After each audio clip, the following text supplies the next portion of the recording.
미래의 기억, 메모리 오브 더 퓨처, 김지수 지음.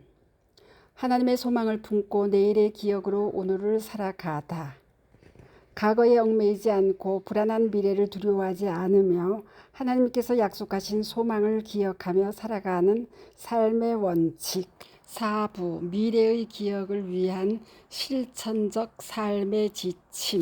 14점 일상 속에서 소망을 키우는 연습. 소망의 습관을 길러주는 방법. 소망으로 하루를 여는 법. 소망으로 하루를 여는 방법은 우리의 일상에 소망의 의미를 깊이 새기고 삶의 방향성을 정립하는 중요한 실천이다. 하루를 시작하는 첫 순간은 우리에게 가장 순수한 상태에서 소망의 빛을 품을 기회를 제공한다. 아침의 시간은 하루 전체를 관통하는 마음가짐과 태도를 결정짓는 중요한 시간이다. 이 시간을 활용하여 소망을 중심에 두는 연습은 하루를 단지 반복되는 루틴으로 소비하지 않고 더 큰 의미와 목적을 향해 나아가도록 돕는다. 우선 하루의 첫 순간에 소망을 되새기기 위해 가장 중요한 것은 시간을 의도적으로 마련하는 것이다. 아무런 계획 없이 시작된 아침은 혼란스럽거나 무의미하게 흘러가기가 쉽다. 이를 방지하기 위해 아침 시간을 정돈하고 집중력을 높이는 의식을 통해 하루를 시작하는 것이 좋다. 작은 의식으로는 조용히 성경을 펼쳐 묵상하는 시간을 들 수 있다. 이때 이사야 40장 31절 말씀은 되새기는 것은 우리에게 큰 힘이 될 수 있다. 오직 여호와를 앙망하는 자는 새 힘을 얻으리니 독수리가 날개치며 올라감 같을 것이요 다른 박질하여도 곤비하지 아니하겠고 걸어가도 피곤하지 아니하리로다. 이 말씀은 하나님께서 우리의 삶에 새로운 힘과 소망을 부어 주심을 상기시켜 준다. 단순히 읽는 것에서 그치지 않고 그 의미를 깊이 음미하며 내 삶에 적용할 방법을 찾는 데 집중해야 한다. 이 시간을 통해 하나님의 약속을 나의 삶과 연결짓는 것이 소망으로 하루를 시작하는 첫걸음이 된다. 다음으로 하루의 계획을 세울 때 소망의 시각을 반영하는 것이 중요하다. 일상의 가업을 단순히 해야 할 일의 나열로 접근하지 않고 각 가업 속에서 하나님이 주신 목적과 의미를 찾는 시도를 한다. 예를 들어 직장 생활을 준비하며 단지 생계를 위해 일을 한다고 생각하기보다는 내가 맡은 일이 다른 사람에게 어떤 유익을 줄 수 있는지를 떠올려 본다. 하나님은 우리가 모든 것을 의미 있게 살기를 원하시며 사도 바울이 무슨 일을 하든지 마음을 다하고 죽게 하듯 하라. 골로새서 3장 23절 가로 고 말한 것처럼 우리의 매일의 일과 속에서도 소망을 품고 임하도록 권고하신다. 아침 기도도 하루를 소망으로 여는 데 중요한 역할을 한다. 기도는 단순히 소원을 아뢰는 시간이 아니라 하나님과의 깊은 교제를 통해 내 마음의 중심을 바로 세우는 과정이다. 특히 감사의 기도로 시작하는 것은 하루를 긍정적으로 바라보는 시각을 제공한다. 심리학에서도 감사는 우리의 정서적 상태를 안정시키고 스트레스를 줄이며 더 나아가 우리의 인지적 기능에도 긍정적인 영향을 미친다고 본다. 아침에 감사의 기도를 통해 하루를 주신 하나님께 감사하고 앞으로 주어질 모든 상황에서 그분의 인도하심을 신뢰한다고 고백하는 것은 소망을 강화하는 중요한 연습이 된다. 이와 같이 아침 시간에 소망을 시각화하는 것도 매우 유익하다. 소망의 시각화란 내가 바라는 미래를 머릿속에 그려보고 그 미래를 이루기 위해 오늘 할 수 있는 작은 행동을 계획하는 것이다. 이는 단순한 환상적 상상이 아니라 구체적이고 실현 가능한 목표를 설정하는 과정이다. 소망을 시각화하며 하나님께서 주신 비전이 단순히 먼 미래의 일이 아니라 오늘을 통해 이루어질 수 있다는 것을 인식하게 된다. 이러한 시각화는 우리의 동기를 자극하고 하루를 더 의욕적으로 시작할 수 있게 한다. 마지막으로 아침 시간을 통해 나 자신과 소통하는 것도 중요하다. 내면의 대화를 통해 오늘 하루가 소망을 이루는 여정임을 다시 한번 되새기는 것이다. 오늘 하루를 하나님께서 주신 기회로 살아가겠다. 내가 하는 작은 일이 결국 더 큰 소망으로 연결된다는 식의 자기 확신을 표현하며 마음을 정리한다. 이는 나의 하루가 단순히 흘러가는 시간이 아니라 하나님께서 허락하신 특별한 선물임을 자각하도록 돕는다. 이렇게 나 자신과의 대화 속에서 소망을 발견할 때 하루는 더 이상 단조로운 시간이 아닌 특별한 의미를 품은 여정이 된다. 따라서 소망으로 하루를 여는 법은 단지 몇 가지 규칙을 따르는 습관이 아니라 삶의 태도를 새롭게 하는 것이다. 아침 시간을 통해 하나님께 나아가고 하루의 과업을 소망으로 채우며 기도와 묵상을 통해 마음을 정돈할 때 우리는 하루를 단순히 살아가는 것이 아니라 소망 속에서 성장하는 여정을 경험하게 된다. 이를 반복할 때 우리의 하루하루는 하나님의 약속과 연결된 특별한 시간으로 변하게 된다. 감사로 소망을 키우는 연습. 감사는 소망을 키우는 강력한 도구이다. 감사는 단순히 과거의 좋은 일에 대한 반응이 아니라 현재와 미래에 대해 긍정적으로 바라보는 태도를 형성하는 중요한 연습이다. 우리는 삶에서 끊임없이 도전과 어려움에 직면하지만 이러한 순간에 감사의 시각을 유지할 때 소망의 씨앗이 우리 안에서 자라나게 된다. 감사는 마음의 태도를 변화시키며 하나님께서 이미 베푸신 선하심과 앞으로 이루실 일들에 대한 믿음을 새롭게 하는 역할을 한다. 감사의 연습은 일상에서 작은 것들을 인식하는 데서 시작한다. 많은 사람들이 감사의 기회를 큰 사건이나 성취에서만 찾으려 하지만 실은 가장 작은 일상적 순간들 속에서 감사할 이유를 발견할 수 있다. 아침에 눈을 떴을 때 밝게 비치는 햇빛, 함께 나누는 한 끼 식사, 또한 누군가 건네는 미소와 같은 단순한 경험조차도 하나님이 주신 선물로 바라보는 태도가 필요하다. 이는 단순히 긍정적인 사고를 유지하는 것을 넘어 우리의 삶의 모든 것이 하나님의 손길로부터 비롯되었음을 깨닫는 믿음의 표현이다. 성경은 데살로니가전서 5장 18절에서 범사에 감사하라. 이것이 그리스도 예수 안에서 너희를 향하신 하나님의 뜻이니라고 말씀하신다. 이 구절은 우리의 삶에 나타나는 모든 상황 속에서 감사의 태도를 유지할 것을 권고한다. 감사는 단지 좋은 일이 있을 때만 하는 것이 아니라 심지어 어려운 순간에도 하나님의 선하심을 신뢰하며 감사할 때 더 큰 소망으로 이어진다. 또한 감사는 우리의 내적 상태와 관계를 재조정하는 힘을 가진다. 심리학 연구에 따르면 감사를 표현하는 습관은 우리의 정서적 건강에 긍정적인 영향을 미친다. 감사의 실천은 스트레스와 불안을 완화하며 더 나아가 우리의 행복감을 증진시킨다. 한 연구에서는 감사 일기를 꾸준히 작성한 사람들이 그렇지 않은 사람들보다 더 높은 수준의 낙관주의와 행복을 경험했다고 보고하였다. 이는 감사가 단순한 행동이 아니라 우리의 내면을 변화시키고 미래를 바라보는 시각을 긍정적으로 전환시키는 강력한 도구임을 보여준다. 우리는 하나님께 드리는 기도와 일상의 대화 속에서 감사의 언어를 의식적으로 사용함으로써 이런 변화를 익힐 수 있다. 감사를 표현할 때 우리의 마음은 더 깊은 평안을 누리고 현재의 어려움 속에서도 소망을 찾을 수 있게 된다. 감사는 또한 우리의 관계를 강화하고 다른 사람에게도 소망을 전파한다. 누군가에게 감사의 말을 전하거나 작은 친절에 대해 감사를 표현할 때 우리는 단지 그 사람을 칭찬하는 것 이상의 행동을 하는 것이다. 감사는 상대방의 가치를 인정하고 우리의 관계를 더욱 단단히 묶는 역할을 한다. 하나님께서 우리의 삶에 보내주신 이웃과 공동체를 떠올리며 감사하는 태도는 우리를 더 큰 소망의 네트워크로 연결시킨다. 나아가 우리의 감사를 통해 다른 사람들도 자신이 받은 은혜를 깨닫게 되고 더 많은 사람들이 소망을 품게 된다. 감사는 단지 나 자신을 위한 연습이 아니라 다른 사람들에게도 소망과 빛을 전달하는 방법이 된다. 또한 감사는 미래의 소망을 준비하는 데 중요한 역할을 한다. 우리는 종종 미래를 불확실성과 두려움 속에서 바라보곤 하지만 감사를 통해 하나님의 신실하심을 기억하며 앞으로의 일을 기대할 수 있다. 과거에 하나님께서 나에게 주신 은혜와 인도하심을 감사할 때 미래에도 그분의 손길이 함께할 것이라는 믿음이 강화된다. 이는 히브리서 13장 8절에서 말하는 예수 그리스도는 어제나 오늘이나 영원토록 동일하시니라는 말씀과도 연결된다.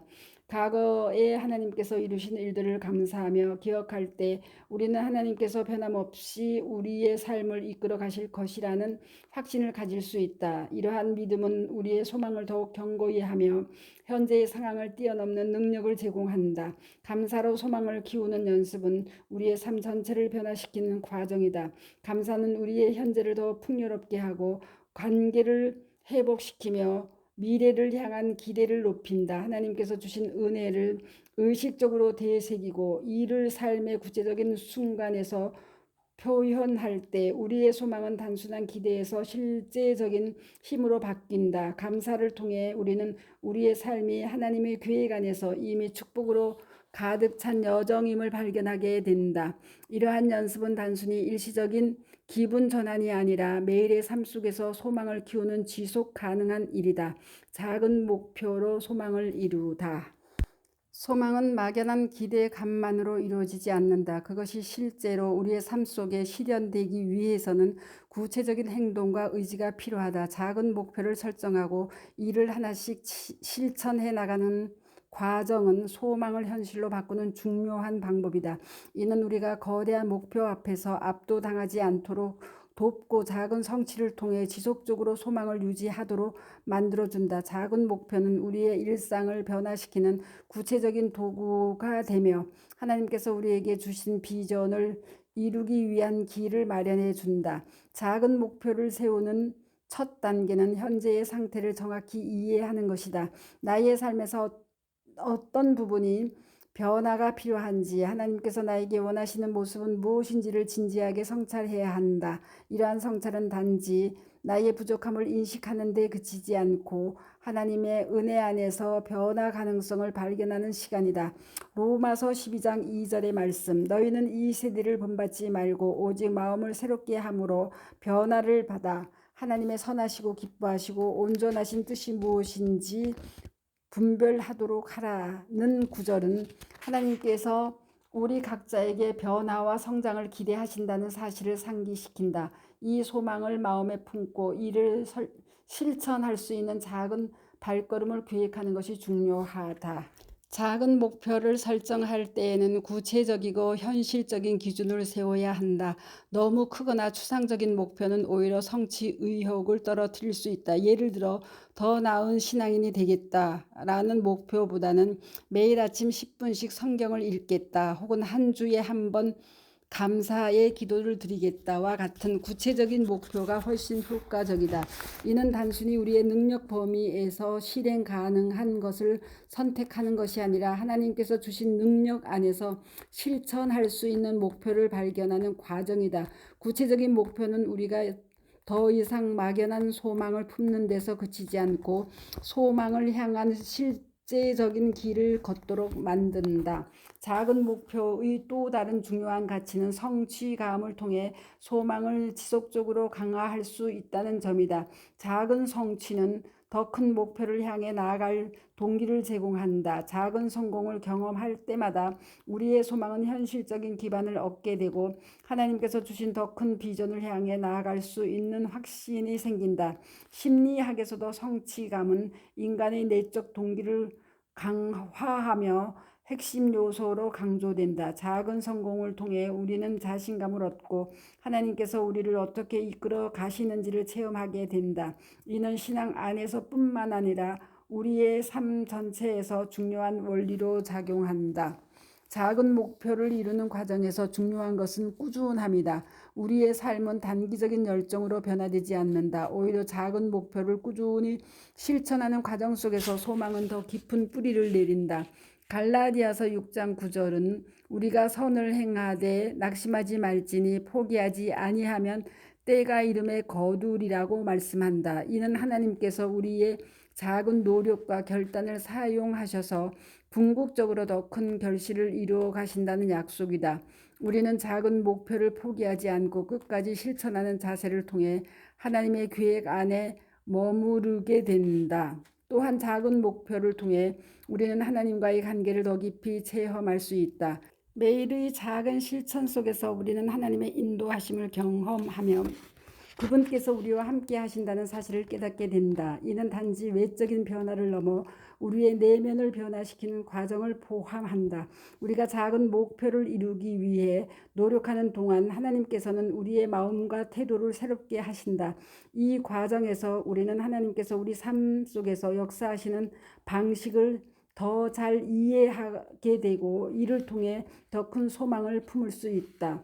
작은 목표로 소망을 이루는 연습은 단순히 삶의 한 부분을 개선하는 데 그치지 않고 우리의 삶 전체를 하나님께서 원하시는 방향으로 이끄는 길이다. 하나님께서 주신 비전은 때로 너무 커 보일 수 있지만 작은 목표는 이 비전을 현실로 만드는 첫 걸음이 된다. 우리는 우리의 한계를 넘어서 하나님의 능력을 신뢰하며 작은 발걸음으로 소망을 향해 나아갈 수 있다. 이를 통해 우리의 삶은 소망으로 가득 차게 되고 하나님께서 우리를 위해 준비하신 미래를 향한 여정이 더 풍요롭게 펼쳐지게 된다. 소망의 모델에서 배우다. 소망은 단순히 기대나 희망을 품는 것을 넘어 그것을 현실로 이루기 위해 치열하게 살아가는 삶의 태도이다.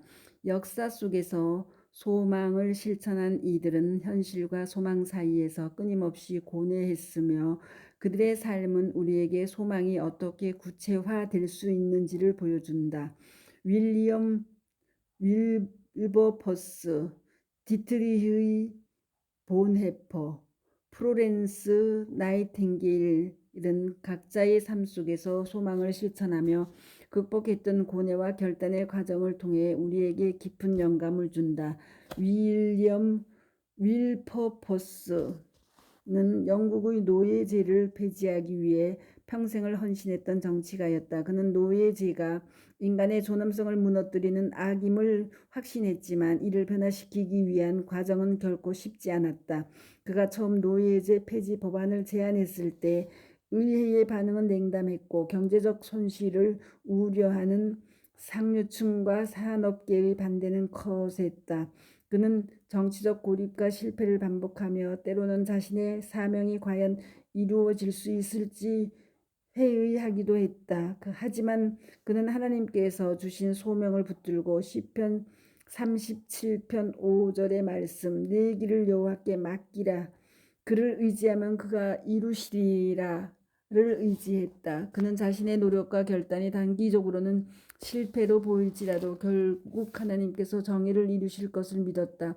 그의 끊임없는 노력은 결국 영국에서 노예제가 공식적으로 폐지되는 결실을 맺었고 이는 하나님께서 그의 헌신을 사용하신 결과였다. 디트리히 본헤퍼는 나치 독재 정권 아래에서 신앙과 소망을 지키기 위해 싸운 독일의 신학자였다. 그는 히틀러 정권이 교회를 통제하려 할 때 이에 맞서 참된 신앙을 지키기 위해 고백교회를 설립했다. 그러나 그는 단순히 종교적 저항에 머물지 않고 하나님의 정의를 이루기 위해 나치 정권의 악을 폭로하고 저항하는 실천적 신앙을 선택했다. 이 과정에서 그는 감옥에 갇혀 수년간 고통과 고독 속에 머물렀다. 특히 그는 감옥에서 하나님의 뜻을 묻는 기도를 드리며 자신의 고난이 단순한 개인적 시련이 아니라 하나님께서 계획하신 더 큰 그림 속에 있음을 확신했다.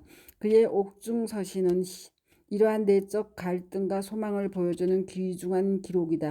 그는 히브리서 12장 1절의 우리 앞에 놓인 경주를 인내로서 달리자는 말씀을 붙들며 자신의 희생이 하나님의 뜻을 이루는 도구가 될 것임을 믿었다. 결국 그는 히틀러 정권에 의해 처형되었지만 그의 신앙과 소망은 오늘날까지 많은 이들에게 영향을 미치고 있다. 플로렌스 나이팅게일은 자신의 신앙과 소명을 따라 간호학과 공중보건의 혁신을 이룬 인물이다. 그녀는 부유한 가정에서 태어났지만 하나님께서 자신을 부르셨다는 확신을 갖고 가난하고 병든 이들을 돌보는 길을 선택했다.